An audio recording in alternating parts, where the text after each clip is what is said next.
23 ABC's Digital Update is brought to you by West Medical. Good evening, I'm Jessica Harrington. Here's what's making headlines around Kern County. Documents are revealing new details about charges against former KCSO Deputy Michael Clark. Documents show 5 women have reported inappropriate behavior or actions by Clark. One woman claimed after she contacted KCSO for an identity theft case, Clark started sending her inappropriate text messages, which were allegedly sexual in nature, and propositioned her. The woman said she then started seeing Clark park near her house multiple times. Documents state GPS data from his patrol vehicle show he was in the neighborhood on 8 different occasions.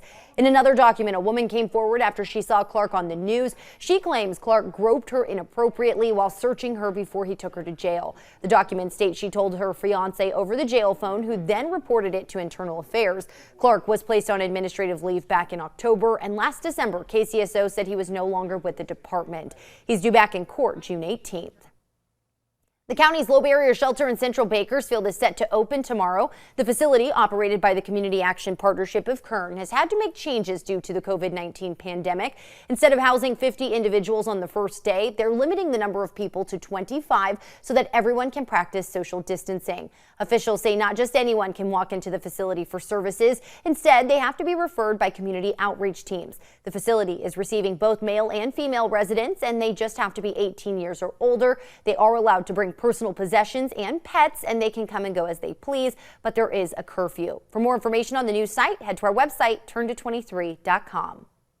California Superintendent of Public Instruction Tony Thurmond says the state task force is working on developing guidelines that will help local school districts decide how to proceed with reopening. These guidelines will be drawn up in consideration to those guidelines provided by Governor Gavin Newsom and the state of California.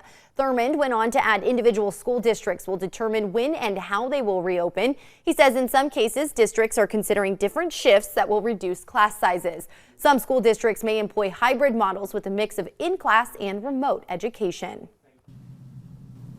And a nice cool day here in Kern County with breezy conditions along with dry weather, but warmer temperatures are on the way ahead of the next storm, which will be a weak storm system is expected to pass through, bringing a slight chance of rain early next week. But those temperatures will warm up day by day with a slight warm up. But taking a look at the futurecast system, you see pretty much dry weather will remain for this week and the weekend until we do have that slight chance of rain starting on Monday. But for now, we're just going to enjoy the cooler temperatures and the breezy conditions. Air quality for tomorrow will remain in the good range with an AQI of 49. We are monitoring those breezy conditions here in the valley. However, in our mountain and desert areas, there are windy to blustery conditions where wind gusts are above 40 miles per hour in Jawbone Canyon and Mojave until Friday evening. Here's a look at our highs for tomorrow and our lows for tonight. We'll have a low of 52 in McFarland for tonight with a high of 80 for tomorrow. In California City, a low of 50 with a high of 77, and in Keene,